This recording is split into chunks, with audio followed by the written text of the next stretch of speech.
Okay, thank you.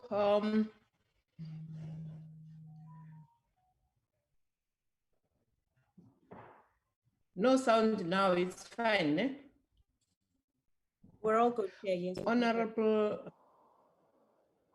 thank you. Honorable members, our support team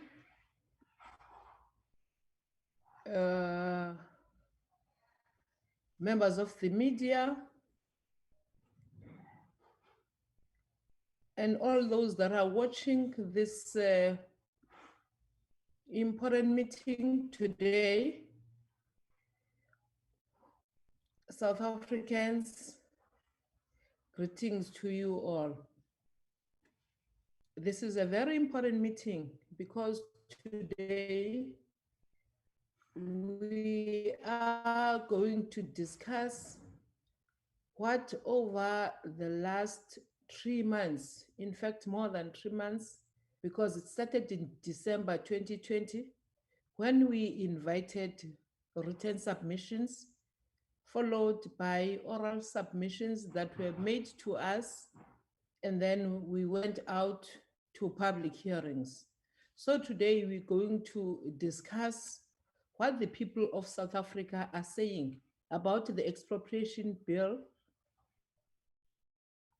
that has been presented to us from the parliament, from the department. A very crucial bill that, if passed in parliament, it would really address what we say are the imbalances of the past. The reality is that we have to amend the laws that have been made by the previous government. We can't each and every day say that this country has been transformed if we cannot change the laws that were adopted by the previous government, the one of apartheid.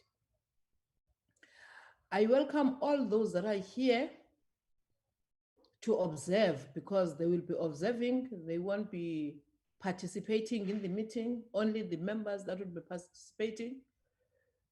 We really appreciate that you felt that today you need to come and observe and listen when we deliberate on all the reports that have been compiled through the 3 processes that I've mentioned: the written submissions, the oral presentation, and the public hearings. With those few words, honorable members, you must understand that this country today is looking upon you to check whether are you really going to address what needs to be addressed in this country. Are we ready, really ready to transform this country? You are all welcome. Ms. Martinez, can you present the agenda to us and the apologies, if there are any apologies that we have? Thank you.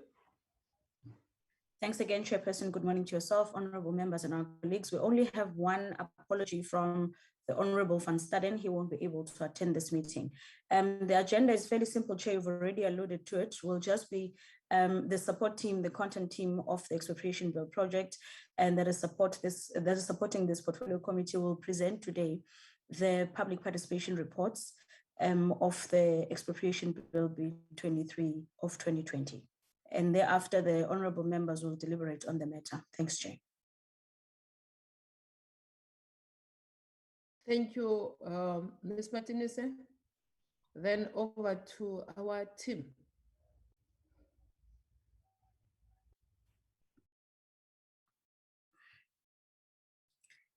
Thank you, Honorable Chairperson. If you may allow me, I'll just share the screen.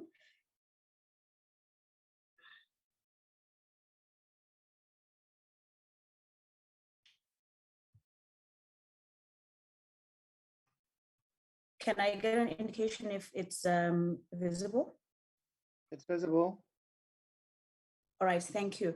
Honorable Chairperson, once again, as the support team of the committee would like to present to you the inputs that the public had submitted on the expropriation bill while the portfolio committee had opened 3 phases of the public participation on the actual legislation. Our presentation will give the background, the 3 phases of public participation, as well as the conclusion. I will, Chair, be sharing the presentation with my colleague, the content advisor of the portfolio committee, Mr. Shuaib Nason. So at some point through you, Chair, I will hand over to him.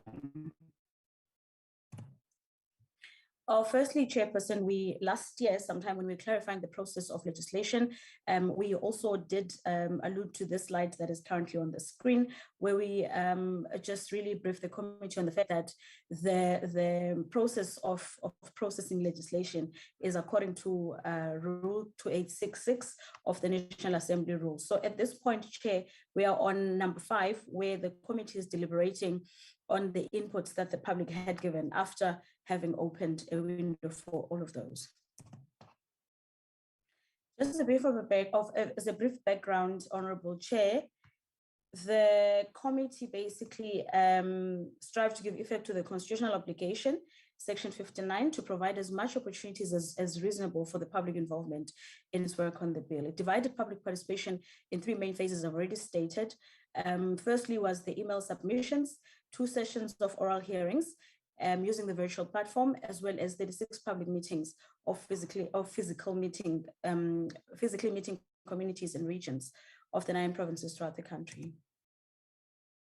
The actual project, Chair and honorable members, started on the 14th of October when the Speaker of the National Assembly referred the Expropriation Bill 23 of 2020 to this portfolio committee. That's exactly when the project started. So, and the project actually ended in terms of public participation on the 29th of August, 2021, when we had our very last public hearing. So the committee resolved that calls for public comments must be published on the 10th of December, 2020, which happened. Print media and website publication went out on the 11th to 12th December, 2020. In January of 2021, there were some radio promotions that were aired from the 25th of January, and social media adverts were also published during the same month. The committee therefore resolved to extend the due date for oral submissions to 28 February 2021 because it wanted to maximize the opportunity for the public to give their input. Chairperson, in terms of the methodology that was used by the portfolio committee on the first phase of the public involvement or public participation, we used electronic submissions as well as the oral submissions and the provincial public hearing. So when we were dealing with the written submissions, this portfolio committee pioneered a pilot project to test the effectiveness of online submissions while exploiting the digital disruption opportunities that Parliament can optimize on as a means to enhance and maximize its mandate delivery. And with this, Chair, we came up with a WhatsApp, or rather electronic link submission, which was accessed by the public via a WhatsApp line, which was 060-550-9848. This WhatsApp line, a member of the public would just send any kind of text message to the number, and the number would automatically give the person a link that needed to be followed in order for the person to complete the online electronic form. Out of this, 6,216 submissions were received by the end of February 2021, which was the due date, and approximately 6,000 more submissions were received after the due date. Chairperson, this is notwithstanding the close to about 11,000 queries that we also received after the due date as well, which we could unfortunately not accept because it was only after the due date. On the email submissions, we also traditionally, as Parliament would usually do for any legislation, there was an email line that was opened for the expropriation bill, where we received a total of 129,127 email submissions. Due to missing data categories and the repeat of submissions right through the submission period, a total of 9,725 submissions dropped from the raw data analysis to a clean data sheet. And at this level, Chairperson, I would now like to hand over to our content advisor, my colleague, Mr. Shoaib Denason. Thanks, Chair. Good morning, everyone. My apologies for not broadcasting my screen, as it is going to make the presentation easier. I hope I'm audible enough, Chair. My voice is not what it's supposed to be. But Chairperson, just and members, just to talk a bit about the total ideal situation, which is 129,127 email submissions that were sent through to the committee, to the email that we created. The ideal is, of course, that every single one of those submissions are then analyzed. Now, unfortunately, that's not always the case with a large data set. And what happens in a case like that is you have to look at, for you to analyze all the submissions, they must all have a consistency in terms of the categories that are provided. These are categories such as, are you a private submitter? Are you part of an organization that you are submitting? Email address, the message that you are sending, an attachment. Unfortunately, email submitters did not always do that. And in cases like that, we just could not include them in the cleaned up data sheet. Now, the total that were not included is 9,725. These are both due to missing data categories, but also due to repeat submissions. Now, what do we mean by repeat submissions? We found repeat submissions in a number of ways.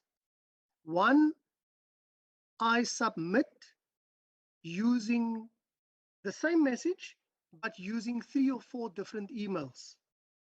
In other words, it's naughty in the sense that it is not 3 people that's submitting. It's 1 person submitting thrice.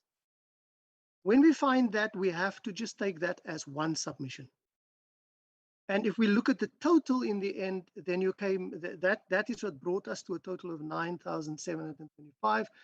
A large number of this came from submitters that agreed with the bill. There's a percentage also that did not agree with the bill. And so it is not as if the 9,725 have a particular point of view that was the reason why they could not be included in the clean data sheet. It's actually a spread of views. And the reason why they were dropped had to do with naughty repetitiveness as well as missing data categories. Now, the percentage that we then were able to analyze is 119,402. That makes up 92.4% of the total that we received, with the 9,725 being 7.5% of the data sheet that we consider naughty or dirty. Now, I make the point here that it's important that these were not thrown away. Now I need to explain why we say they were not thrown away, even though they're part of the analysis. These views, fortunately, because we have 3 phases of public participation, because we as a committee take what the court said in Doctors for Life seriously, and we take Section 95 seriously, we are making absolutely certain that people's views are heard. We make absolutely certain that public participation is reasonably open and as open as possible. So the 7.5% that fell off, their views came through in the oral submission phase of March, as well as in the second oral phase in September. Nola, may you move, please? Next slide, Nola. Thank you. So let's just, no, the one before this, Nola. Let's just go through what we found before we go to the actual analysis. We need to say to members to this committee that the objective here is to provide a breakdown of submissions. And in other words, we say, dear public, speak to us about this expropriation bill. Tell us what's your views on it, right? And so we wanted to know whether they support it or not. And then we want to know, very importantly, which clauses do you say are problematic and which do you support? And those that are problematic and supported, how do you want us to improve them? So that is the main objective of this analysis. We can go to the next slide, Nola. The number of email submissions that were contaminated, I think I dealt with, so I'm not going to go through that again. It's the overzealousness of submitters, because this is the fantastic thing about our public. Their willingness to participate in democracy and in lawmaking must be celebrated in this report. And I'll refer later on to the organizations and the individuals that assisted us greatly in this. I think I spoke to that point on that previous slide, the last one as well. So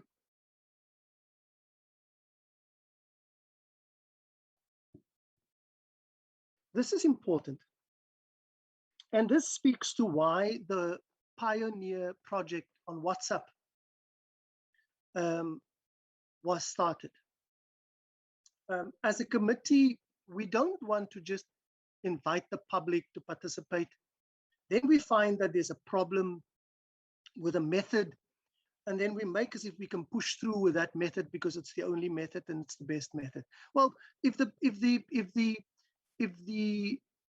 email submission shows something, it shows that it is open to repeat submitters, and it is unfortunately open to those that have access to internet more than what it is to those that do not have.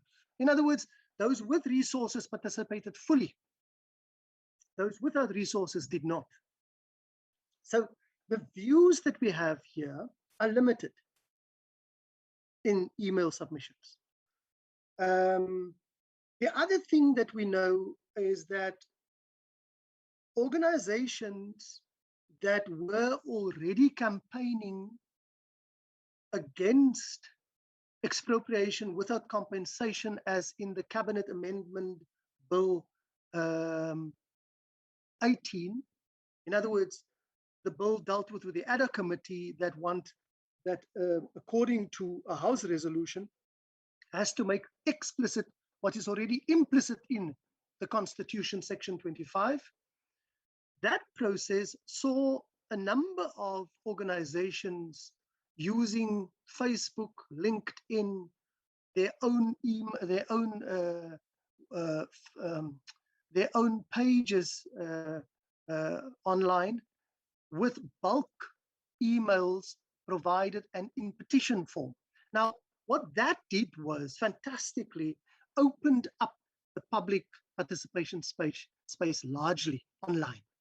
The unfortunate thing is that those online ones coming through block emails would be thousands of people who would say they align themselves to the view of one organization, but they are private submitters.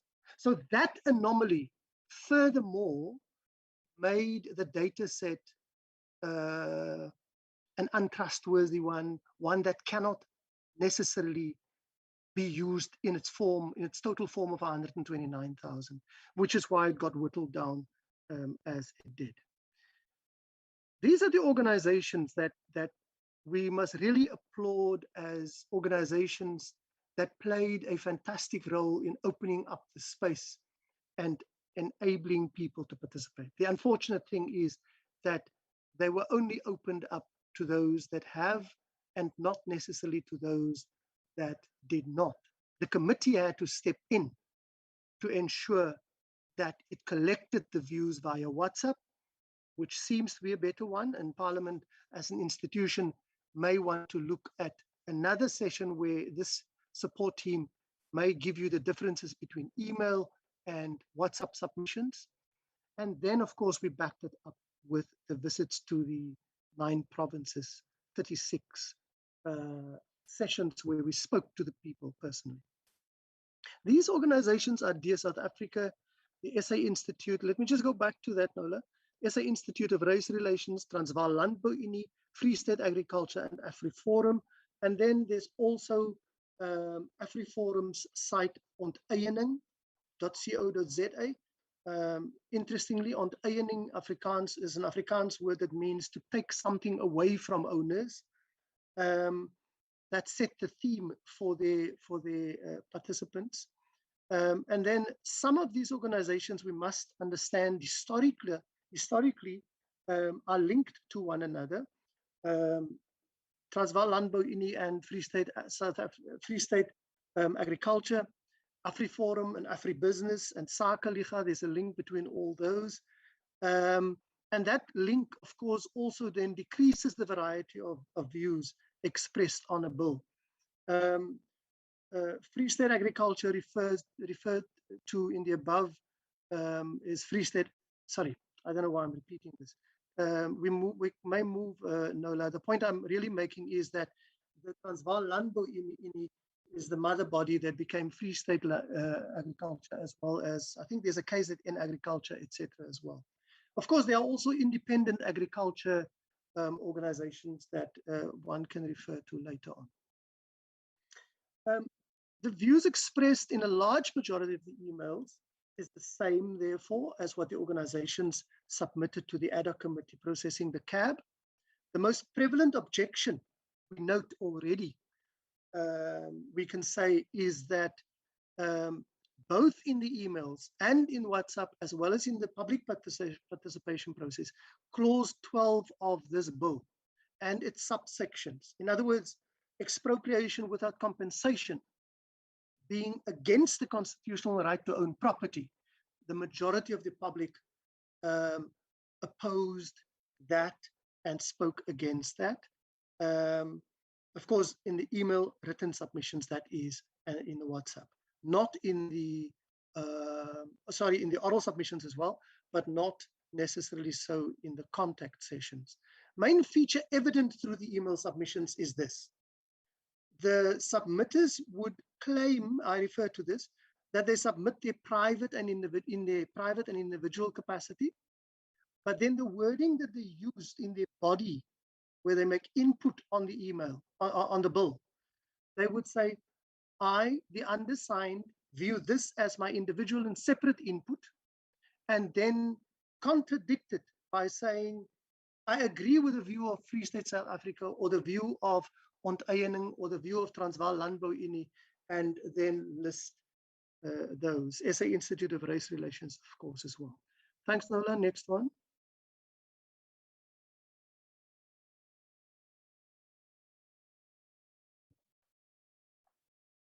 Now, in spite of having those problems, we view every single submission, whether it's an email, whether it is somebody coming up to us at a gathering where we deal with a bill and passing us a note on a cardboard, on a piece of cardboard, every single submission, including every single email submission, is important. We must just stress here that we did not look for repeat submissions and then deleted them.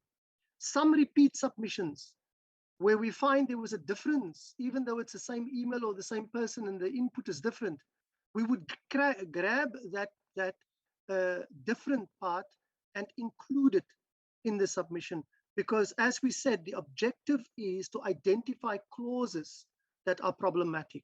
It wasn't to identify somebody's position on the bill, but it was to identify which clauses are problematic and how do you want us to give attention to it.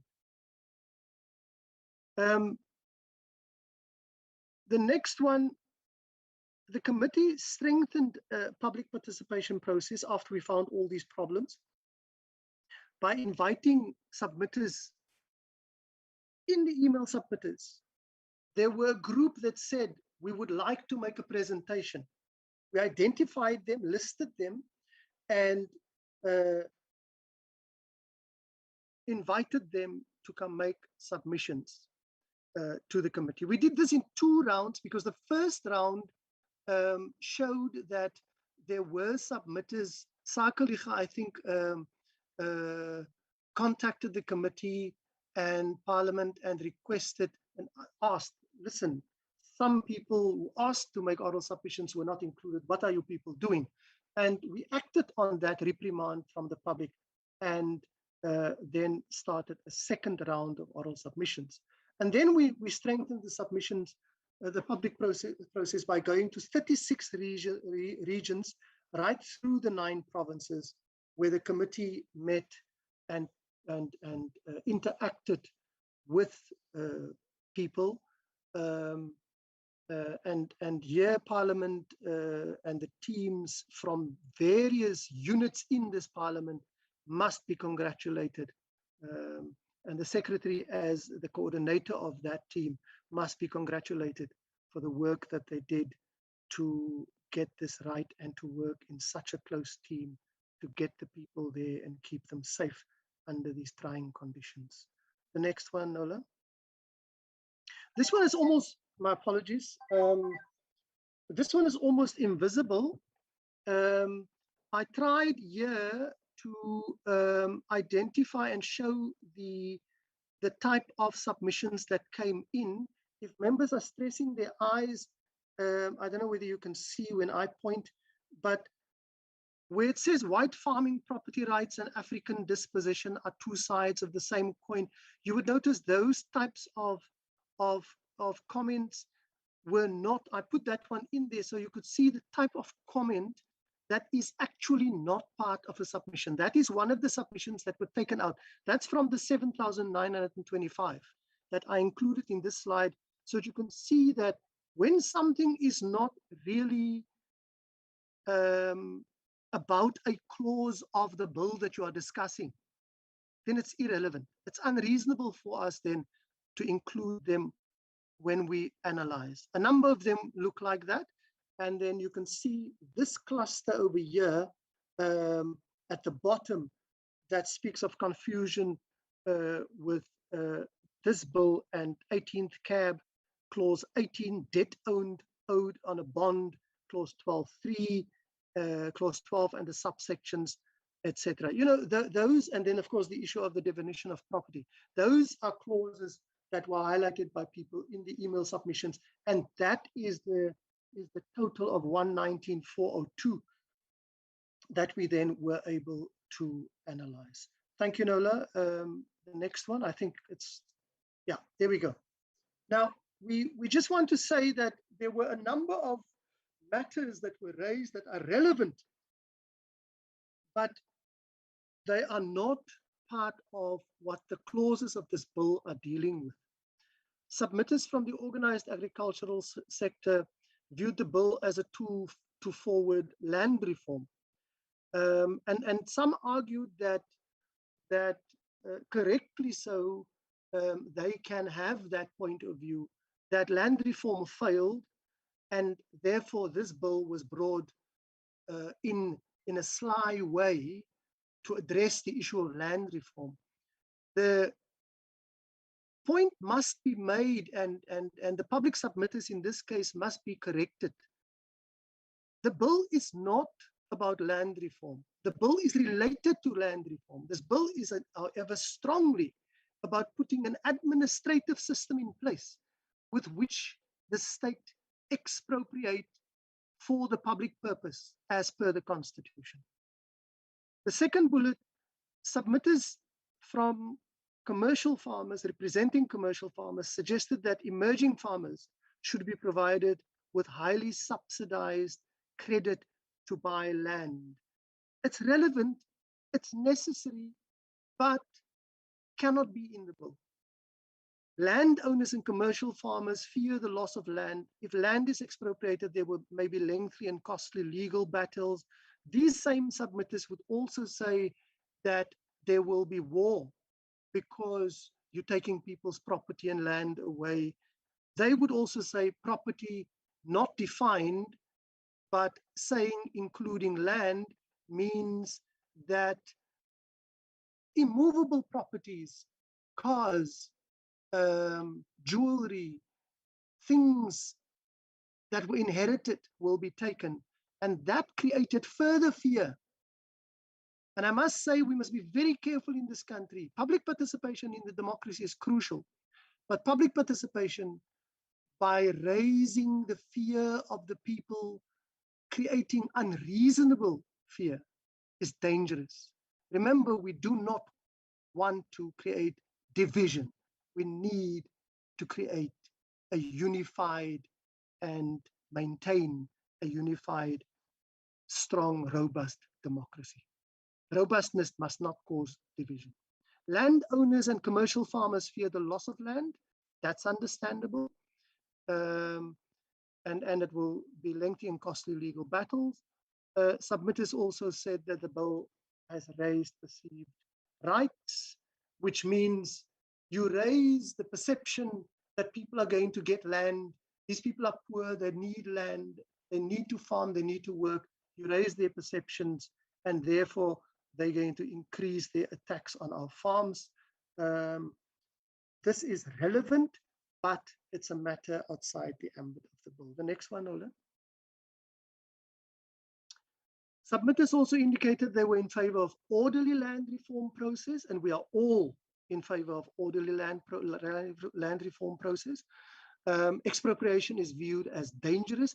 Expropriation is something that takes place in every single country, on every continent of the world. And if we do not spread fear in an unreasonable way, then it is not dangerous. In fact, this bill is trying to put an administrative system and an appeal system in place that ensures that it is done orderly, that it will not destabilize the economy and the country. And this country and this government certainly does not want disinvestment, it wants investment. There were indications also that expropriation without compensation is an unrealistic expectation, and that food security would be threatened. It would bring an instability to black and white farmers, and they will be negatively impacted. Of course, the whole country will be negatively impacted if that is the case. The government should consider highly subsidized interest loans or loans from a bank with low interest to assist black farmers. That is a point taken. And these types of submissions will be shared with our sister committees and departments. I'm certain the Department of Public Works and Infrastructure will do so. They would say also that land reform, if it's implemented for public purpose, we should consider using land on the fringes of the town. In addition to that, this matter of public purpose, remember, public purpose is part of Section 25. And so that point can be taken and can be dealt with. But as I say, really on the outside ambits of the bill. Suggestions that 90% of land claimants want money, not land. How well that is researched, one would have to look closely at that. But my understanding is that it can be contested to that point. Number 3, bullet 3, the restitution process currently in place should be properly instituted. It should include funding young South African farmers with tools, etc. This is a very important point that the Department of Agriculture should look at. Submitter also welcomed the conclusion of the Cannabis Bill to allow for the planting of hemp for fuel. State-owned land must be given to emerging farmers. I think that is something that does happen. Submitters supported the suggestion that this communication campaign to allay the fears of investors must be undertaken, and I think government should look very strongly at some of these suggestions. Next slide, Nola. Suggestion was also made that instead of expropriation, government should consider reparations. Argument there is that not only is reparations owed by persons who had been advantaged formerly, but reparations should also be sought from the former colonial powers such as the British and the Dutch. This is like large group action that is being suggested here, and there may be people that should take this up. Again, outside the ambit of the bill, but related. And Nola, next slide, please. This is the WhatsApp submissions that I thought you would speak to, Nola. But let me just say something about it. Chairperson and members, if we look at the spread across provinces and the spread of responses of this sample that our WhatsApp Pioneer project provided us, it looks small, 6,216, but the sample provides a very interesting insight here if we compare this with the email submissions. Nola, can you go to the one where the email submissions is? And then I'll have to come back to this one. Yeah. The email submissions, members, you would notice the problem here. That, and again, I'm not interested in those that indicated no and those that indicated yes. I'm interested in the spread. This gives us an idea that organizationally, people who were organized online through the hard work of the TLU, SA Institute of Race Relations, Free State Agriculture, AfriForum, Dear SA, and others, we had a fantastic amount of people wanting to participate. The problem is this is not available to everyone in the country. And so only 0.02 stipulated the view that was different from the organizations. If you look at individual submissions, only 1% individual submissions. And let me say this, that 1% is probably incorrect. It's incorrectly stated for this reason. And I know why I say it, because the error is part of what I did. We attempted to get as many people's views included as possible. And there is an error here where some of these who said individual are those who would say, I submit as an individual, and yet when you look at their input on the bill, then it's the view of the Institute for Race Relations or Transvaal Landbou Union or Free State Agriculture or Untitled. In other words, it's not their own, it's that of the organization. Can I just go back to the WhatsApp slide, Nola? In comparison, over here, there is a better spread, not only provincially, but a much better spread of views we found. And when we assist Parliament later on, we will try to show how these diversity, the methods that allow for diversity, is the ones that we should focus on more than email, because in the case of emails, the category, the participants, the submitters just do not stick to the categories, and they do act in an overzealous, naughty way and then repeat the submissions. Nola, I think if there's any slides that I must give input on, we may move there, otherwise you may take over. Thank you. I spoke to that one, Nola.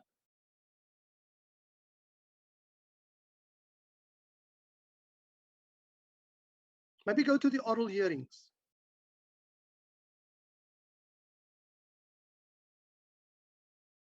Next one.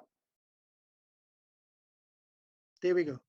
So these are the oral hearings, and I must just, before Nola take over, say that, and I'm repeating this now, the 9,725, in other words, the 7.5% repeat submissions, non-categorized submissions that we excluded from the clean sheet, a lot of their submissions then found their way into oral presentations. A lot of them were able to submit orally.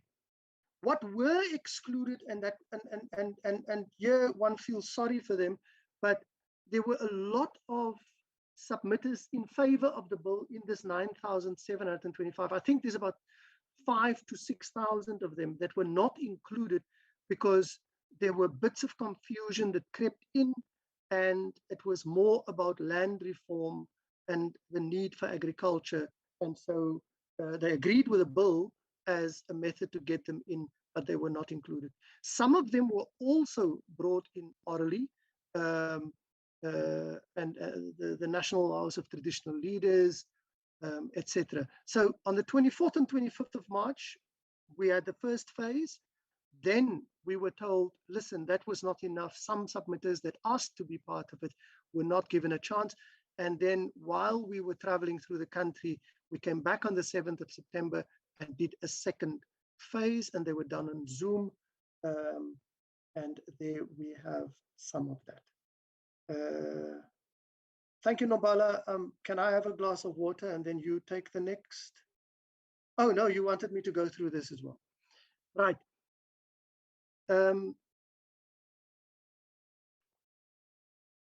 Chairperson and members, here we have 4 individuals and 15 organizations for the 24th and 25th. The organizations, AfriForum, I just want to go through that, Nola. AfriForum, Agri-SA, Sakaliga, and you can see AfriForum there. And remember, AfriForum had their website called Onteiening. So AfriForum's view was already expressed in the public written submissions. We, however, are not going to exclude AfriForum from the oral submissions.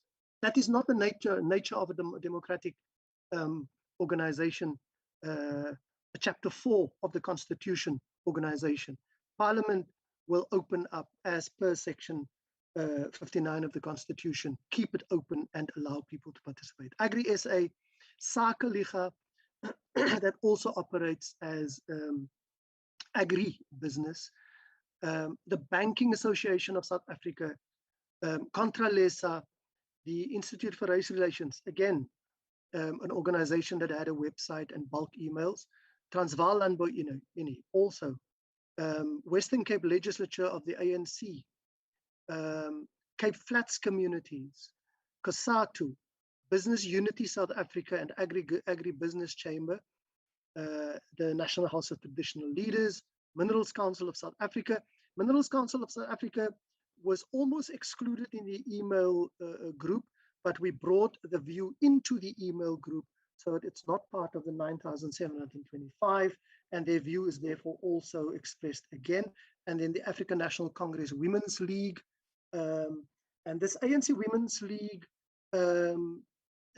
had a fantastic presentation, but there was also on the 28th in the email submissions a proliferation of African National Congress aligned emails that came in, and some of them, those are some of them that were excluded because of repetition. On the 7th of September, when we came back, Ms. Zenandi Boy, Prof. Madonsela, the former public protector, Mr. Jaco Swart, Ms. Zanele Luana, Mr. Brett Herron of the Good Party, Almin Duplessis, who is the National Research Foundation's SARCHI for property law of professors. These were all academics associated with the National Research Foundation chair. They had an email submission with an attachment that we looked at. Land and Accountability Center, that is Ms. Nandi Boy, National Employee Association of South Africa. So all of them were included again. Mr. Saul de Tooy of the SA Institute of Valuers were not in the email, but were included in here, as he always does a very nice presentation for us on that aspect. Then we must note that these other matters that came through in the oral submissions, the inadequacy of the existing 63 of 75 Expropriation Act, the need to standardize, uniform, to provide for uniform processes and clarify the expropriation procedures is not in this act. Broad consensus that historical land disposition needs to be redressed. And then people spoke of their personal and their cultural and the social importance of redress, viewing the bill as a powerful tool for restitution and redistribution. Mr. Musto from the NHTL and the Minerals Council, ANC Women's League, BUSA and Agribiz recommended substantive amendments to the bill. These will be responded to by the Department of Public Works legal team, Parliament's legal team, and the Office of the Chief State Law Advisor. They generally agreed that the bill would not pass. Mr. Musto and Minerals Council, they felt the bill would not pass constitutional muster in its current form. There was submissions that said that the definition of property, the bill uses definition of property as in the Constitution. These submitters felt that must be clearer. And the National House of Traditional Leaders requested that communal land should be exempted from expropriation. And BUSA and Agribiz said that the bill was insufficiently clear about what would happen if the purpose, in other words, public purpose, for which the property had been expropriated, lapsed. Now, just to say that there is already there's a whole chapter in the bill on that matter that the legal advisors next week can address. Can we go to the next one? Next slide, Nola. Significant disagreement about expropriation. Oops, where are we now? Yeah. Significant disagreement about spheres and branches of government that should be involved. In other words, it's the issue of the minister being a Minister of Public Work and Infrastructure being, according to the bill, enabled to give expropriating powers to expropriating authorities. That's defined in the bill. Mr. Jacobs and others support the position of the bill that the determination of compensation was an executive function rather than a function of the courts. Mr. Musto and Minerals Council argued that the position was unconstitutional. Traditional leaders recommended that only the minister should have expropriating powers to preclude conflicts of interest and submission. Several of them, especially Kasatu's, said the bill provided adequate checks and balances against abuse by government. There are those sections that some of the submitters unfortunately seem to have ignored in their criticism. On the second phase of submissions, that is the September one, we noted that many submissions gave indication that there was no need to repeal the existing Expropriation Act 63 of 75. I think on Eyening, South Africa, I mean, on Eyening as a site, the AfriForum site makes that point in the email submissions as well, and several others, that no, you don't need to repeal this Expropriation Act. It works quite fine. Leave things as they are. There was a broad consensus, however, in the submitters, in the oral submitters, that there is a need to redress historical land dispossession, and it spoke to the cultural and social importance of redress, as we already said. Let's go to the next one. This is the yes, no, and in between type of support of the oral submissions. You would notice that it's a reasonable balance, the in between influencing the other two, but 56% no and 41% yes, with a 3% that seems to be in between, agree and do not agree. Next, that's a very nice position, by the way. As a last phase, we then did the public hearings, 36 districts in all 9 provinces that were visited. 4 districts per province were targeted and granted opportunities to the ordinary people who could not email and who did not WhatsApp to make their submissions on the board. We will, I suspect, never really move away from contact with our people, as it's evident that this is where they express themselves best. Thank you, Chair. I hand over to the Secretary. Thank you, Chairperson, and thanks to the colleague. I just want to make one note about the WhatsApp submissions, Chair. This was the very first committee to actually come up with such an innovation, to a point that we tried to lobby our management to see if that method cannot be utilized by all of the committees, because we saw that it works. This was also, Chairperson, presented to the IPU as one of the innovative methods of processing legislation, especially in maximizing on public participation. So it has grown into lengths, and we have been in consultation with our ICT colleagues. They're trying to ensure that they're putting the right systems in place so that we can make sure that we were able to implement it in Parliament. Coming into the analysis of submissions, Chairperson, as my colleague has said, the Portfolio Committee went through all 36 districts throughout the 9 provinces in the country. And these also, Chair, took place during different levels of lockdown, because at some point we had to park our program because the lockdown regulations had changed. And so they didn't give us enough time, enough people to work with in the provinces. So we had to ensure the safety of South Africans in ensuring that everyone is able to attend the public hearings. So as part of the analysis of the inputs that were received, Honorable Chair, I'm just going to briefly go through these.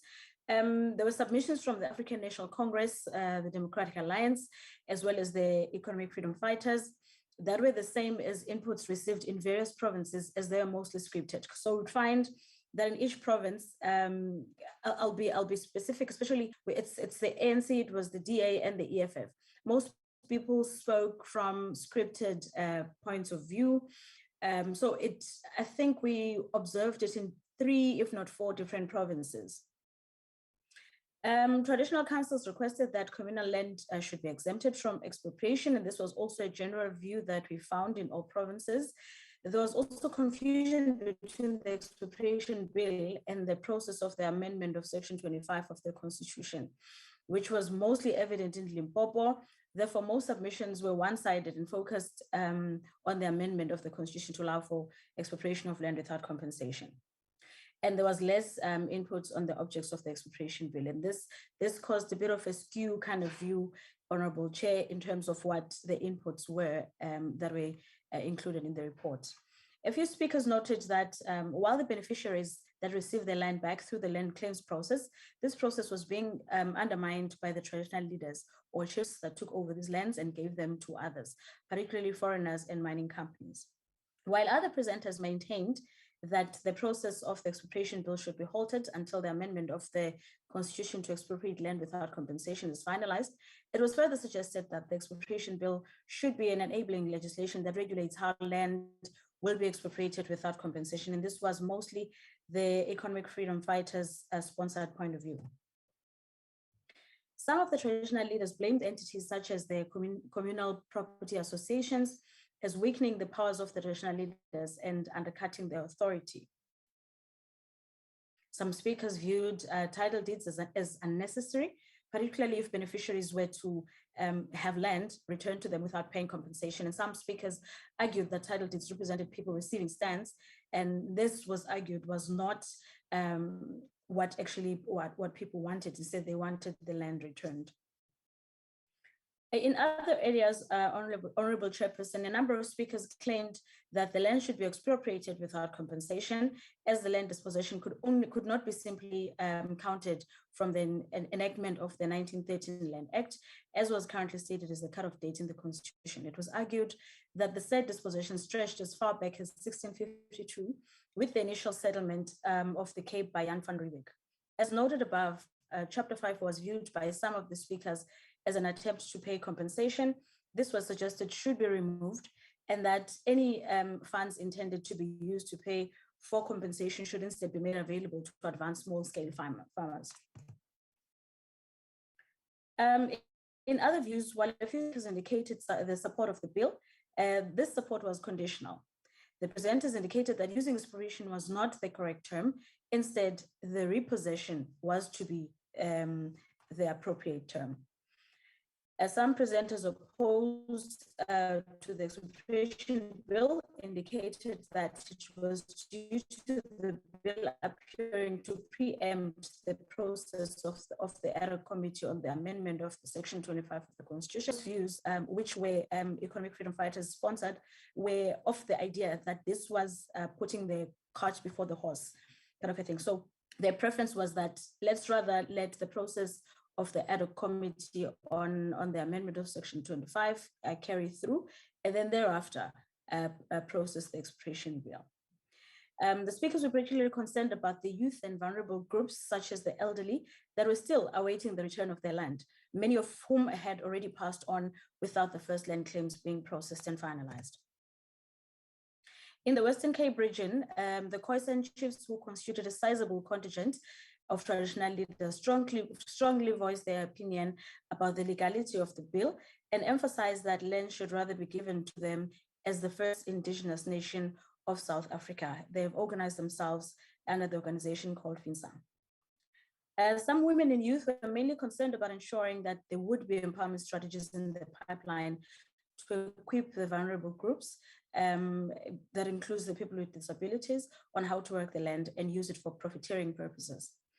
We also got some views from the faith-based organizations that told the committee that they supported the bill as it would ensure that land is available for the creation of worship and pastoral care centers, given the escalating level of social ills whose victims are the African majority in the country. Chair, now moving to the key amendments that were proposed by the civil society during our public hearings in the provinces. One, the amendment of Chapter 5 of the bill as outlined in Section 3.2.2.5b, where it speaks about expropriation with nil compensation. So some of these views were about the actual definition of expropriation, and some referred to the fact that the bill should not read with nil compensation. It should rather read strictly and explicitly without compensation. And some other views, as I've already spoken to when I was dealing with the analysis, felt that there should be no compensation for expropriation. And I know the Democratic Alliance view was there should be no provision for nil compensation at all. People would rather then be losing their land or property to the state. There was also a view that the definition of expropriation on the actual bill should actually be further explained because it was not clear enough. There was also a view that we needed to define property as of to what exactly does it mean. Could it be your car? Could it be your cell phone? Could it be your clothing? Or would it only speak to property or land? There was a view that there should be some inclusion of mineral and water rights. For instance, here, Honorable Chair, I remember the speaker very vividly stating that if the state has noted there's some land that needs to be expropriated without compensation. What then happens to the minerals, especially water, that was supposedly belonging to the person on their own, get to now belong to the municipality, or does it remain with the municipality after the land has been expropriated? So it was things like those. There was also a view, as I've already pointed out, about nil compensation clauses 12.3 and 12.4 that needed to be amended according to the inputs. As my colleague has already pointed out, there were also issues that were raised which were outside the ambit of the bill, with which we think the committee should rather refer to the relevant portfolio committees or select committees within Parliament. One was the security of tenure. It was title deeds, a whole host of issues ranging from the claims of challenges on farms, which is farm evictions. People complained about not being properly paid in farms. Some were illegally evicted, and some would not even be able to go and check the grave sites of the ancestors. So it was a whole host of ideas and inputs that we received around this point. There were also traditional leadership concerns, because some traditional leaders were also feeling that the state is not taking them seriously, which was exactly outside the ambit of this bill, but we had to listen to the concerns. There were also service delivery issues. There were land claims issues that are ranging from years. People were complaining that the claims have not been processed by the relevant department. Some people really raised economic implications that they felt the bill would bring about.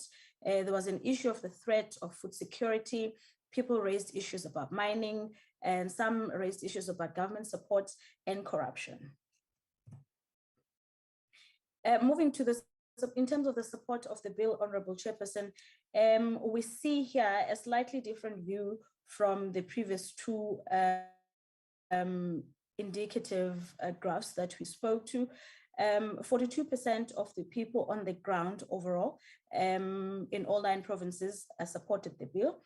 27% did not support the bill, and the 31% was either unsure or they did not indicate. They just stood up and stated their facts, and most of which they could not, either they could not understand the ambits of the bill or the objects of the bill, or they were not properly educated in one area or the other, or some just decided that they're gonna go and talk about their service delivery issues and not speak about issues that are about the objects of the bill. If we look at the support of the bill per province, Chairperson, we'll see in Limpopo, and the blue bar stands for everyone who supported the bill.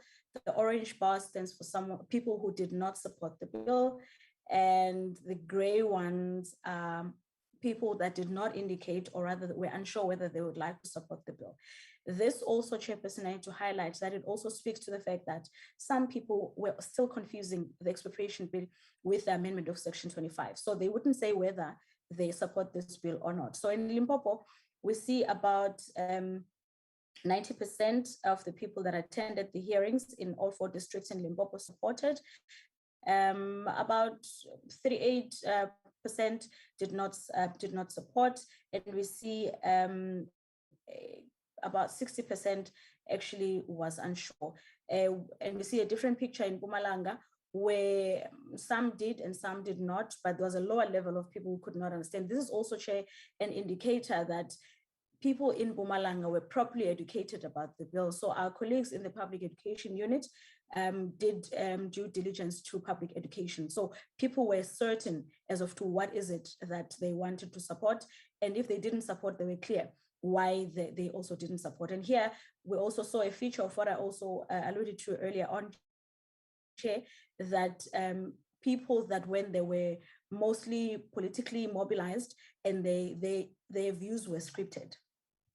In the Northwest, to the contrary, Honorable Chairperson, we found a lot of service delivery issues and land claims issues. So most people didn't even talk about the bill. Hence, you see the graph being a bit skewed there, focusing on more of the gray area.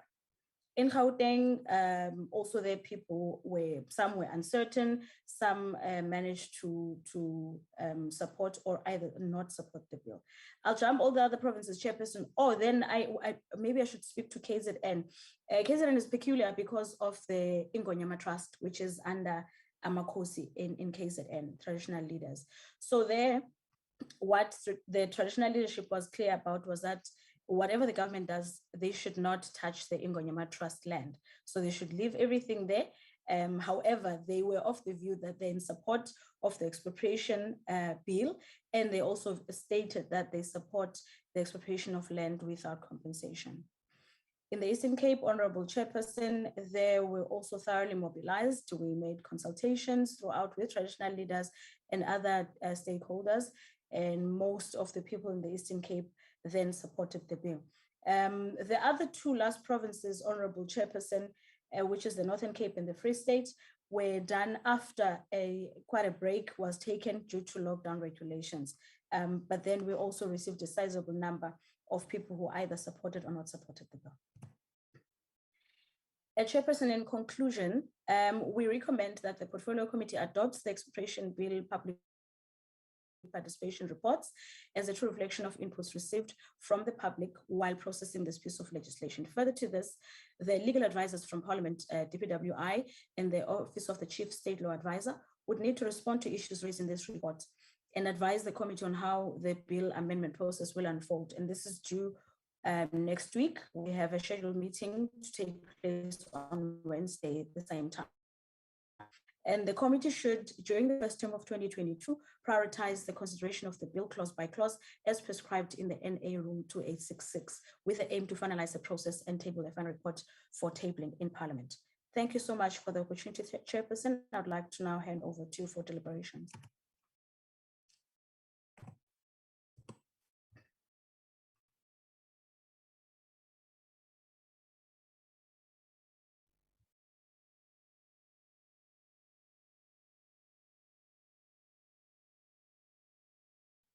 Honorable Chair.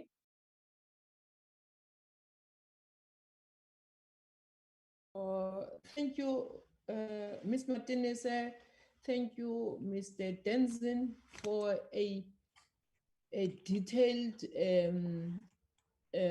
presentation on what we have done in terms of the written submissions, in terms of the oral presentations, and in the summary of what we had gone through when we went to all the provinces.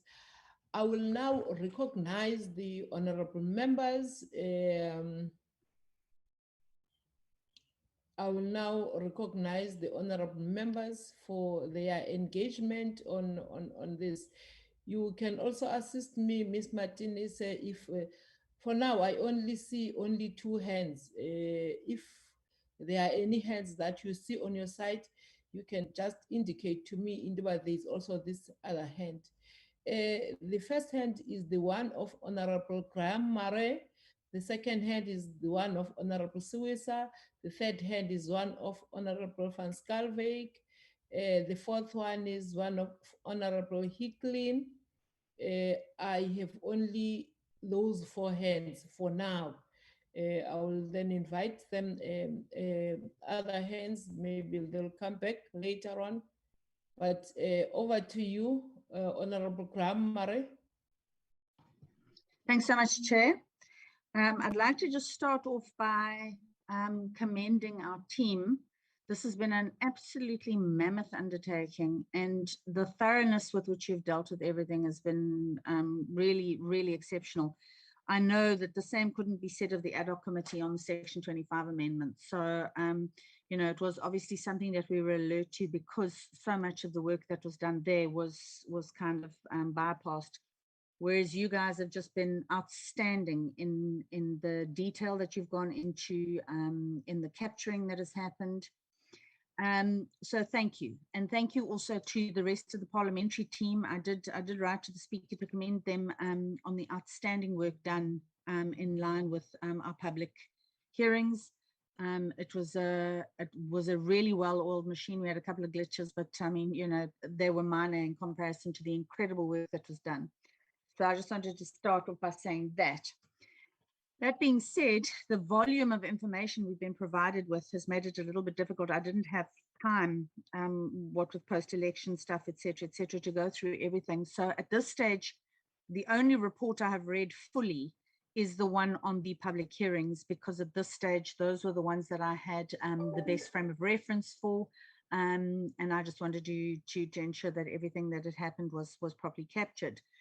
So I'll speak to that in a sec. I just want to raise a couple of concerns with respect to the presentation that was made this morning. And the one is that aligning with an organization's views does not make it not a personal view. So to me, it can't be a contradiction. If I say I agree with the DA in terms of their submission, because they are encapsulating the issues that I have with the bill, my personal opinion is in alignment with that, but it doesn't mean that it can't be taken as an independent view. So I do think that I have a bit of an issue with that. And the other thing I'd like to say is that onteiening is the Afrikaans word for expropriation. Expropriation means taking something away from its owner. And that's exactly what onteiening is. I mean, if you translate expropriation without compensation, it's onteiening sonder vergoeding. So I'm just concerned that there's been a sort of a thing around the name of onteiening as though it is not an accurate reflection of what is happening. Onteiening and expropriation are the same thing. So I think I kind of get a sense that there's this perception that's being created that onteiening is a misconception or is a miscommunication of what's happening, whereas it's actually the same thing. So those are just two of my issues with the presentation we received this morning. Having gone through the report, the first issue I have is that there's a section on Limpopo, which is our first province. When you get to page 26, and it talks about the sort of submission, so it goes into the detail outside of the numerical issues. It says that it's exactly the same. It's a copy and paste from Mpumalanga. So if you look at it, it keeps saying in the previous province, when we were in Limpopo, and it speaks about Mpumalanga. And then, but that starts on page 26, and Mpumalanga's entire report only starts on page 30. So please, can the committee just, the staff just check you don't have a sort of discussion around Limpopo. What you've included under Limpopo is on Mpumalanga. Also, the banking sector, the issue around the banking sector and the mortgage and that, you've placed outside of the ambit of the bill in several places. So when you talk about issues around the bill, you include a whole lot of things, and then you talk about the issues outside the ambit of the bill. And you're placing that banking sector outside the ambit of the bill. However, that does speak to section 12.3, and it talks about mortgages, etc., and the impact that could have. So I'm not sure that should be separated from points raised on the bill. I don't think it's an external issue like some of the other things that were raised. There was on page 75, there was a thing about a provision of, good Lord, I can't even read my own handwriting. Provision of provisional something on page 75. I don't know what that meant. And then also there was repetition of A and B under the 3.266. And then it would be on the next province, they repeated it. On the next province, they repeated it. So I understand that the same sort of topics were raised, but it's a little bit disconcerting when exactly the same wording is used in the report in 3 or 4 different provinces.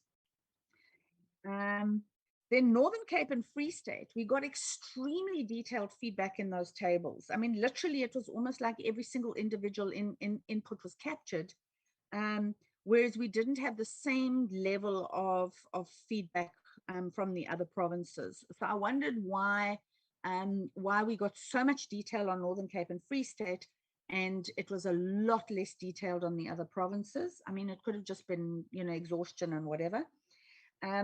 Page 90, they speak about Khoisan rock drillings. I think it should be drawings. And then also on page 92, we speak about 40 bucks, but I think that should be goats. I think that the people were talking about Boka. So yeah, so I think those were the issues I had there. The other thing was I started going through the email submissions, the Word document, the raw data sheet. There are several sections where you've got, like on page 13, it says the Premier of the Western Cape, and the only thing listed under the information is a Word document. There's no information there. So was because it wasn't on the submission, the way Shuaib had mentioned it, is the detail then precluded from being in the form? Page 17, there were 4 others that were the same. Page 26, there were 2 DA inputs with no info attached. So I just wondered if you could just provide clarity on that. And as I say, I still have to work through the public hearings and the oral submissions and the other raw data sheet. So I will make written inputs on those, if I may, Chair, once I've had an opportunity to go through them in detail. But otherwise, once again, thank you for a phenomenal achievement by our incredible support team. Thank you so much.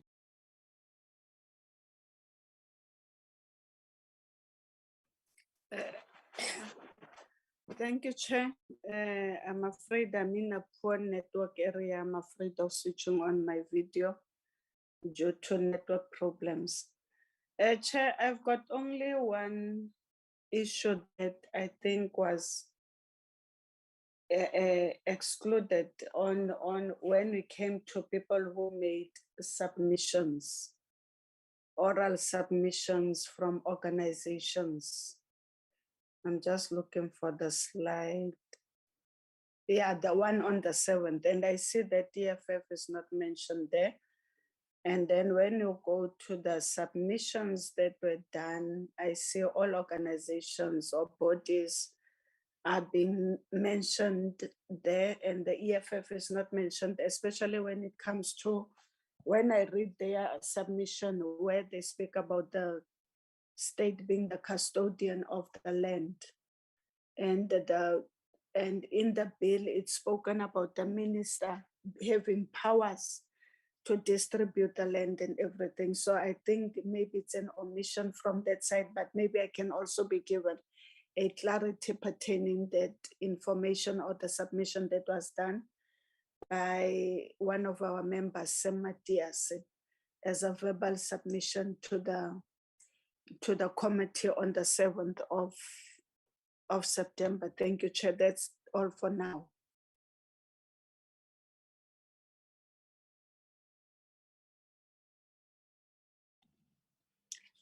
Thank you, Chairperson, and good morning to the Chairperson and honorable members and all officials present, including the staff members. Before I proceed, I would like to stop my video. I just wanted to greet you in person. Chairperson, when I look, I'm not going to venture into the details of the submissions, as we would have the appropriate time to deal with it.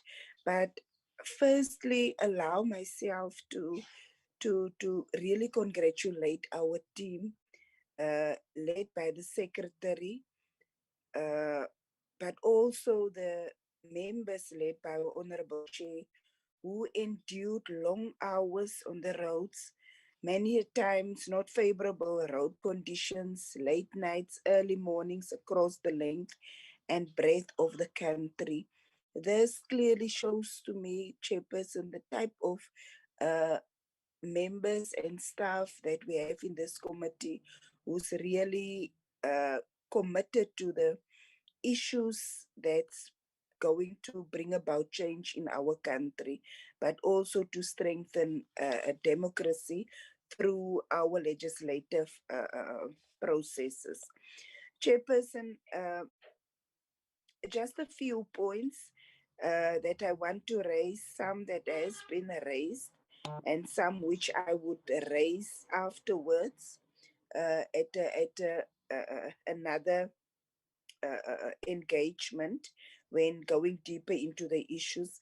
When we look, Chairperson, at the submissions that has been made, the mammoth task that has been done, and the sterling work that has been done in trying to streamline the issues, streamline the views by the public at large.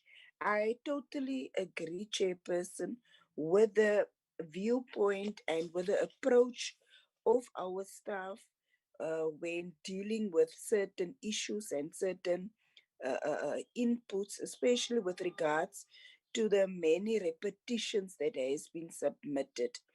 And I don't think there's another way to deal with it, because even though individuals raise their views and it can be seen as their own viewpoints, there's a clear indication that many individuals raise views that represent the views of certain organizations.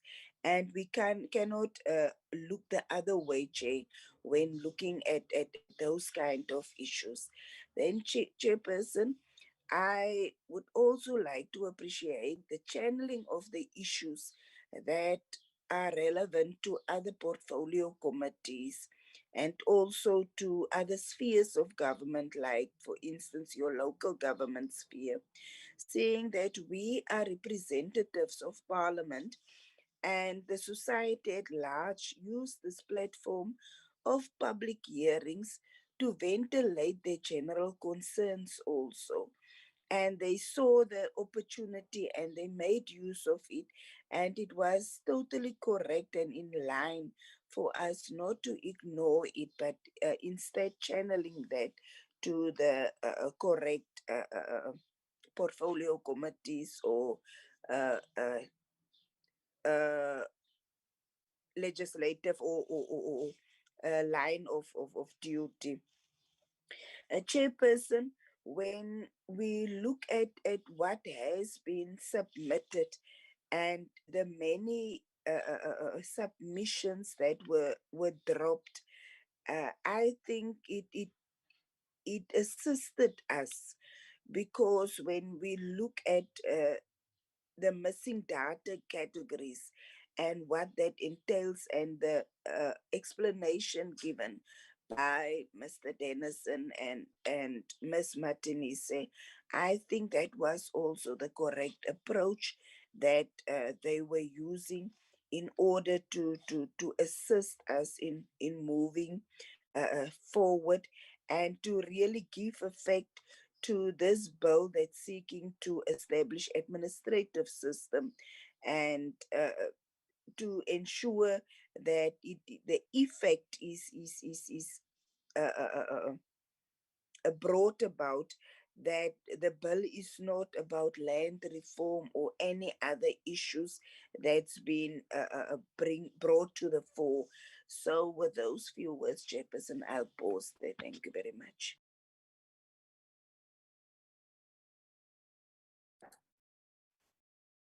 Thank you so much, Chairperson. I'd like to echo the sentiments of everyone who has spoken before me and raise a proverbial glass of congratulations to our phenomenal team who has driven this process. While we, as the portfolio committee, went from the length and breadth of the country, listening to all the submissions, our support team had to decipher and interpret all the submissions that were received, and I cannot thank you enough for doing such an incredible job in dealing with everything that has been received. One thing I would like to just say, please, a very big please, and it is somewhat in line with what my colleague Samantha Graham mentioned.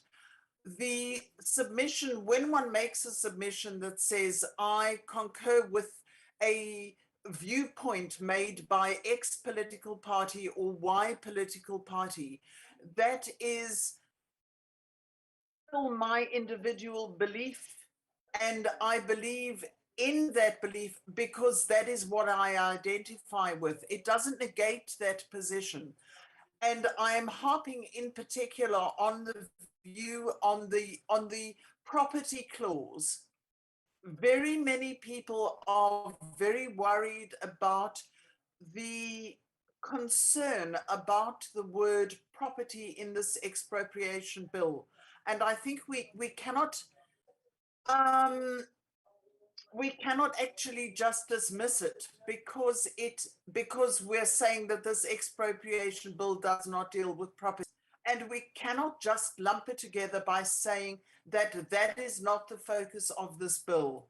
In exactly the same way as so many people got the idea that this expropriation bill 23 of 2020 was going to address the land reform question.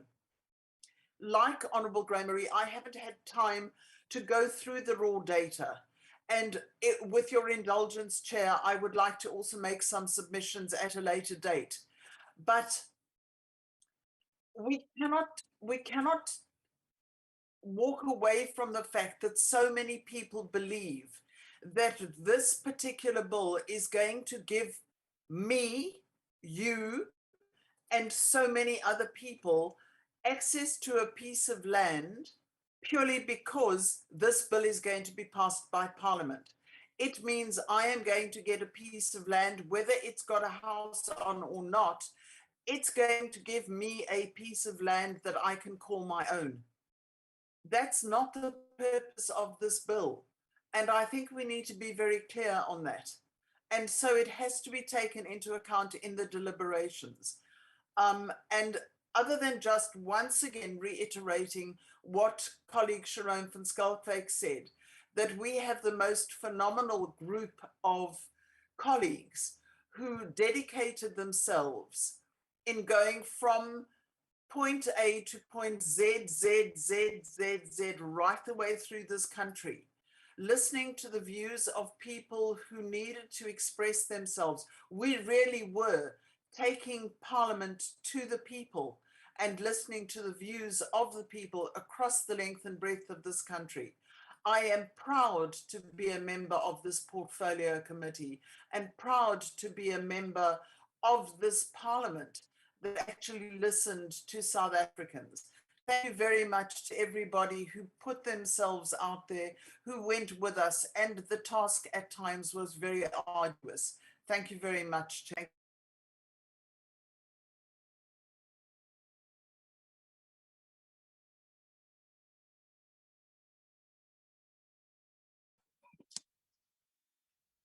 Thank you, comrades. Apologies. Thank you, Honorable Hicklin. I don't know the other members that I invited because I would have loved all the other members to comment. But since the questions more are for clarities, Ms. Martinez and Mr. Shuaib, can you please respond to those questions? And like Honorable Suwisa saying that there is something missing, just like Honorable Graham Mare indicated that there is something missing and why we concentrated on this, not on this. Can you please come on those questions? Thank you.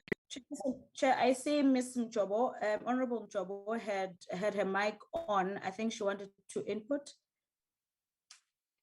Or I was checking for the hand, I didn't see it. Honorable Mjobo, you may come in. Not now, Chair. Oh, okay, thank you. Thank you, Nola.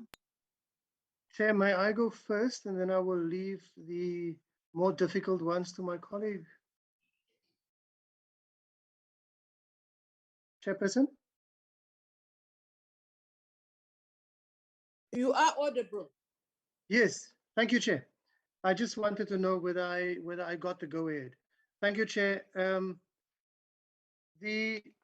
want to first deal, Chairperson, with the matter raised by the Honourable Graham Marais. She raised a number of stuff, but what I want to just say, Chair, is again, it's useful when we have other eyes looking. I want to specifically deal with this matter of personal views and organizational views. We tried very hard, Chairperson, to deal with a data set that was unexpectedly huge. Hey, go away. Sorry, I've got a dog that's naughty here. Get away. My apologies for that. And that size of the data set, it's not only that this was the size that was huge, but also our task of ensuring that everyone's view finds its way into affecting this bill. That's what our task was first and foremost. And so we wanted to identify clauses that were problematic to people.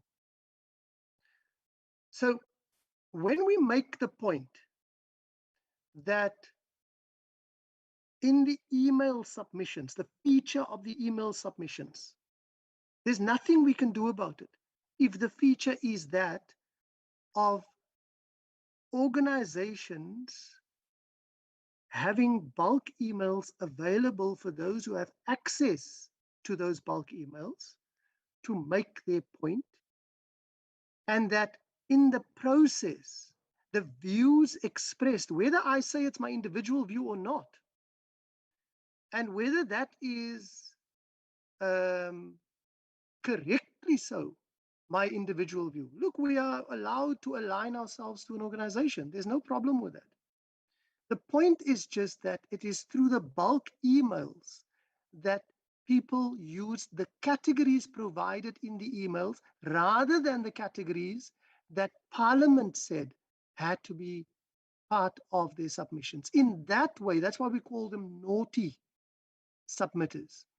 In that way, it made it very difficult, and in some cases almost impossible, to add them as individual submissions.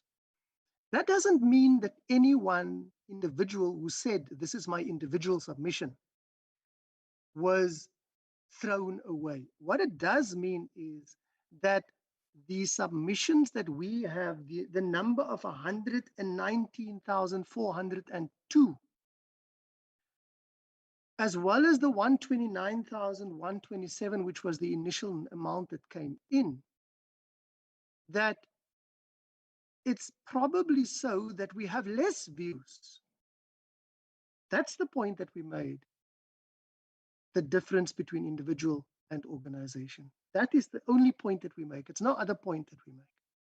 Similarly, the defining onteiening as a process of taking something away from someone, correctly therefore defined as expropriation.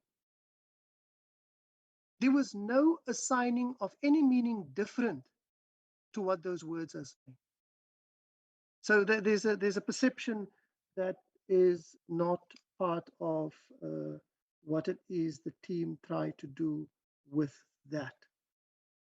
I want to just also deal with a few of the Word documents of the DA, as well as the Premier of the Western Cape. And then I can add to that an organization such as, what's their name now? The property developers. Development Forum. There's a Western Cape Property Development Forum. These organizations sent PDFs and Word, and when we analyze, they were captured in the Word, sorry, in the Excel document. That Excel, the mother document, is so massive that once you click on it, you'll wait for quite a while for it to become alive again. And so some of them were very difficult to access in that way. But let me just say that and I said it earlier on in the presentation, our focus was less on how many yes and how many no in the email submissions. And we are open about that.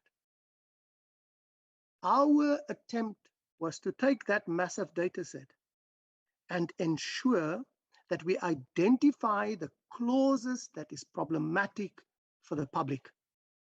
The Property Development Forum, the DA, and the Western Cape Premier's input focused quite a lot on the importance of property to be defined properly.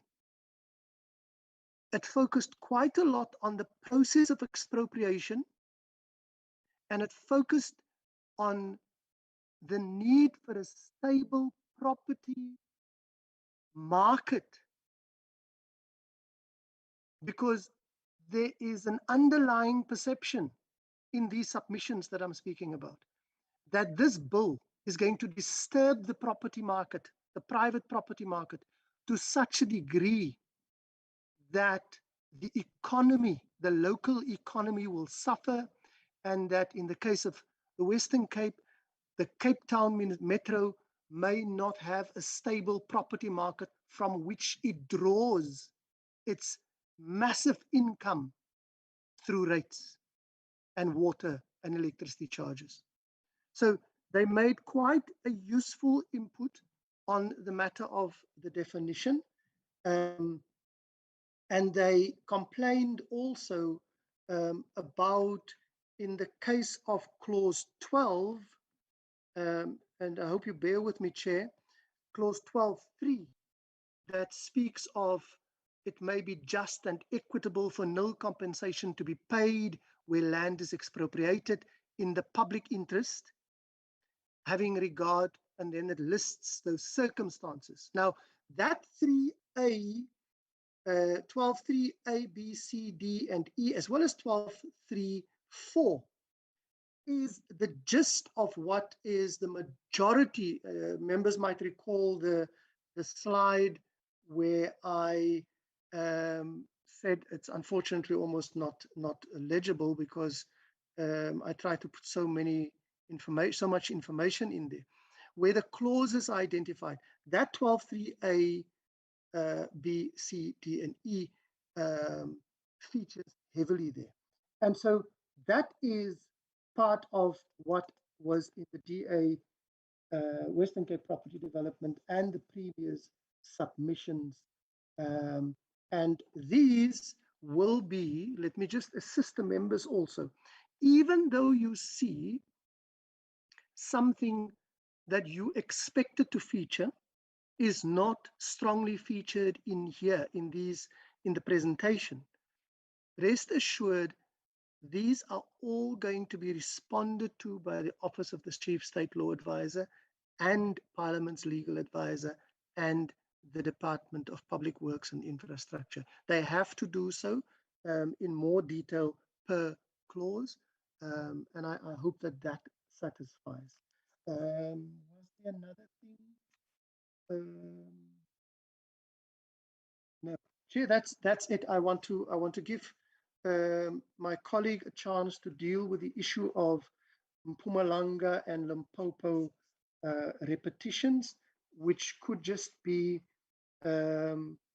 tired eyes that forgot to move information properly into one of the sections. Thank you, Chair. Thank you, colleague. It indeed was tired eyes, because as members can appreciate, we were working through a lot of information, volumes and volumes that we had to make sense of. And with that, we apologize for that error. Honorable Graham Murray, we will endeavor to make the amendments as you proposed on all the errors that you picked up, and would also appreciate if you're able to send your written comments on the comments that you gave actually in the meeting today. Would appreciate if you can send them via email so that we can make sure that everything is captured as you have proposed, and we rather focus on the areas that you have also picked up. The other issue, honorable members, which I think I should actually speak to or address rather quickly, I would like to allay members' fears that today's reports are not the actual final report of the Expropriation Bill B23-2020 that will be going to the House for adoption or rather deliberation upon. What today's reports are basically stating are the inputs that were received in all three phases of public participation. It's exactly for that reason.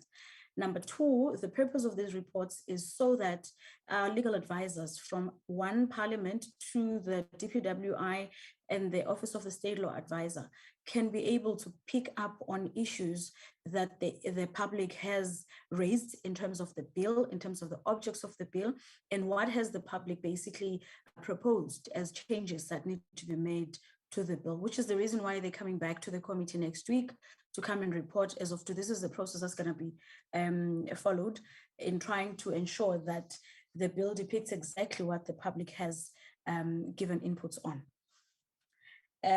So now that I've dealt with that one, Honorable Graham Murray and Honorable Hicklin referred to the fact that an individual view remains an individual view, regardless of which political party they then resonate with. On that issue, honorable members, we fairly agree. The public hearings in their nature, well, this bill in its nature is a very contentious bill. And with that, we've also noted that political parties themselves are equally very interested in the objects of this bill for one reason or the other. So we thought instead of us having to, because if you remember when I did my presentation about the public hearings and how the inputs were factored in, we realized that in many provinces we had the same script. I'll make an example with the EFF. The EFF from Limpopo until I think Gauteng was stating that they don't understand why Parliament was wasting money on this bill. We should rather wait for the amendment of Section 25 of the Constitution before we can carry on with this bill. That was the gist of their submission through and through, from Limpopo until Gauteng. In one of the other provinces, you would find an individual who is aligning with what the EFF is saying. However, they'd submit some other information on top of that. And those are recorded as such on the actual reports. So I don't think we should have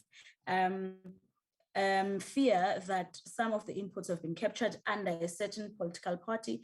It is allowed, and it is basically a reflection of what had transpired in the public hearings. It's just that we didn't want to overload the information repeating the same thing. So rather, for ease of referencing, we thought we should do it in that fashion, especially for the provinces that were scripted. I've already alluded to the fact that we would appreciate written correspondence regarding all the errors that were picked up in the report, and we profusely apologize for the errors that were noted on there. Honorable Siwisa refers to the EFF submission being excluded from the oral submissions. I can confirm, Honorable Chairperson and Honorable members, that on the oral submissions report for the submissions that were made on the 7th of September, it was Honorable Matias, not Honorable Mende, who came to do the presentation. And that input has been thoroughly captured on the table, in the table that is on that report of the 7th. And I've just double checked this. So instead of, it was meant to be Honorable Mende before, but then the name was changed later, and that office confirmed with us that it was going to be Honorable Matias. So it is captured there. Honorable member, I would like you to satisfy yourself and just double check it. In case on the report that was sent to you, it was probably omitted, but on the one that I have, it is definitely included. We thank you, honorable members, for all the comments, for the compliments that you have given the team. It was indeed not an easy task to execute, given the fact that it was the first of its kind in this portfolio committee that we had taken from the onset until the stage that we're in now. And we thank you very much for your cooperation, because if it wasn't for that, it would have been impossible for us to attain the tasks that we've currently done. Honorable Hicklin, I think your comment about the property clause, my colleague Shoaib has already covered it, in that in the presentation as well, we did make mention of the fact that one of the key amendments that were proposed was the amendment of the property clause. So as Shoaib said, some of the information may not have been on the actual presentation, but if you look at the bulk reports that we sent through sometime last week, most of these views have been captured on there. However, we are not saying if honorable members feel that some of the inputs that they know for a fact, especially from the political parties that were submitted during either the oral submissions or the public hearings, or even the written submissions for that matter, if any honorable member somehow feels that there's a fact that we have not thoroughly captured on the report, please feel free to advise us within the next few days. We'd appreciate if we can get that, because we need to ensure that the deliberations that we submit to our colleagues who will have to come back and respond next week are thorough and concise. Thank you so much, Chairperson.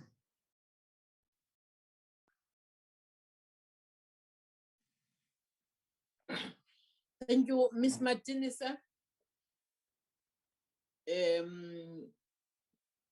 On these responses that Mr. Martinez and Mr. Shoaib have made, any other follow-ups? I can see Honorable Njobo's hand. Thank you. Okay, over to you, Honorable Njobo. Thank you, Chairperson. I don't have any questions, just I'd like to join other members to welcome the report and congratulate the job done by our team. Thank you so much, team. Thanks, Chair. Thank you, Honorable Njobo.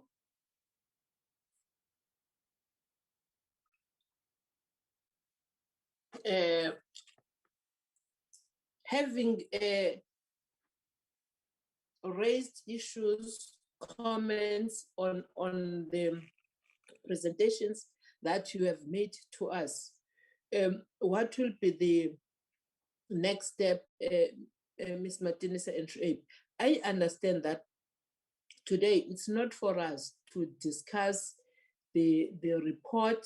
You were just showing us what you have captured, and there are comments that have been made and clarities have been provided where there were clarity seeking questions. So what is the next step in us discussing this and taking it to Parliament? Can you then present the process that we have to follow? I understand that we still have to talk on this, but remember, Ms. Martinez, whatever that will be providing it to you, there are no new additions that we are going to get, like saying that we are bringing this now. The time for that has been long closed, but it's only for something that we feel it is not there and it was there. So that is only that we will accept. Otherwise, we won't accept submissions from any other people other than the members now. Can you then outline what will follow after this one? Thank you. All right, thank you, Chairperson. On the screen, I've beamed up a slide that speaks to the process in terms of Rule 2866. Today, as I said earlier, Chairperson, that we are deliberating on the public inputs that we received as we have finalized the public participation phase of the bill. So the next stage is next week, We will be then receiving some feedback from our learned colleagues of the legal practitioners from Parliament, DPWI, and the Office of the State Law Advisor. Hence, we would like to propose, Chair, that if there's any input from the members, as you've already outlined how it should be done, we would like to receive it at least by no later than Friday, because we'd also like to do due diligence to those reports, because we would also, well, the colleagues will have to respond to them next week, because so we would want to give them cleaner reports that have all the information that's been captured. So after this, Chairperson, unfortunately wouldn't be able to do this during this term. We would have to, the committee will have to formally consider the bill clause by clause, which is what our last slide had spoken to, that we propose that be done during the first term of 2022. After that, Chair, of course, the committee will deliberate and establish whether everything that the committee wants on the actual report is proper and according to what the committee wants it to reflect. Or how it wants it to reflect. So after the committee has satisfied itself, we'll basically consider and adopt the main report of the expropriation bill. And hence I said, this one is not the actual final report that will be tabled at the time and that will be considered at the time. These three, and if you look at it's 3 different documents, it is not just the one document. So we still have to go back as colleagues and finalize one simple report that will be adopted by the portfolio committee. After that report has been adopted, the final version of the bill will then be adopted. So next week's presentation is mainly a culmination of what basically we'll be getting an idea of how the final bill may look like after the inputs that the public had given have been factored in. I'll pause it there, Chairperson. Thank you, Ms. Martinez, for that clear presentation of what has to be followed. I again invite honorable members to respond and make comments on this process that we are going to follow. Today, we're not discussing clause by clause. We just want to check whether the presentations in public hearings, oral submissions, and what we are expecting them to be. But on the next meeting that will be dealing with the expropriation, we will then discuss clause by clause. Of course, the legal team will be here to assist us, whether is this correct or not legally. We would like them to be here before we take this to Parliament. And the proposal, because of time constraints, honorable members, we know that we had to attend to local government elections. And if it was not for that, having local government elections on the 1st of November, we could have been through with this. Maybe it would have been in Parliament now for discussion. But do we accept this proposal that is being brought to us by our team, that the suitable time for us to discuss this, it will be better if it is in one of our first meetings when we start the next quarter in 2022. I'm inviting you, honorable members, to comment on this or engage on this. The only hand now is Honorable Graham Murray. There's Honorable Hicklin, there's Honorable Van Schalkwyk. Can we then, in that order, honorable members, Honorable Graham Murray, Honorable Hicklin, Honorable Van Schalkwyk, in that order, please. Thank you, Chair, and thank you very much to the team for the clarifications. And yes, Nola, I will certainly put everything in writing to you. Please note it's not criticism. It's just to make sure that our report is a true reflection. And I know how hard it's been to capture everything. I mean, it's just insane. So I would like to support the proposal. I'm looking forward to hearing the feedback next week, and I'm looking forward to the debate next year. I think it's going to give us sufficient time to look at what the inputs were and then be adequately prepared for a clause by clause debate next year. So thank you very much. I do support the proposal. Thank you, Honorable Hicklin. Thank you, Honorable Graham Murray. Honorable Hicklin, apologies. Thank you, Chair. I was just going to second what Honourable Graham Murray said. I too, Nola, will get whatever notes I believe are necessary, and they will just be additional notes of clarity, not criticisms as well. I support and second what Honourable Graham Murray has said. Thank you, Chair. Thank you, Honorable Hicklin. Honorable Van Schalkwyk. Thank you very much, Chairperson. I also echo the same sentiments as raised by the Secretary, Ms. Martinez, and also seconded by the previous members. Thank you very much. Thank you, Honorable Van Schalkwyk. Ms. Martinez, do we have any other item today other than this item that we have dealt with? No, Chairperson.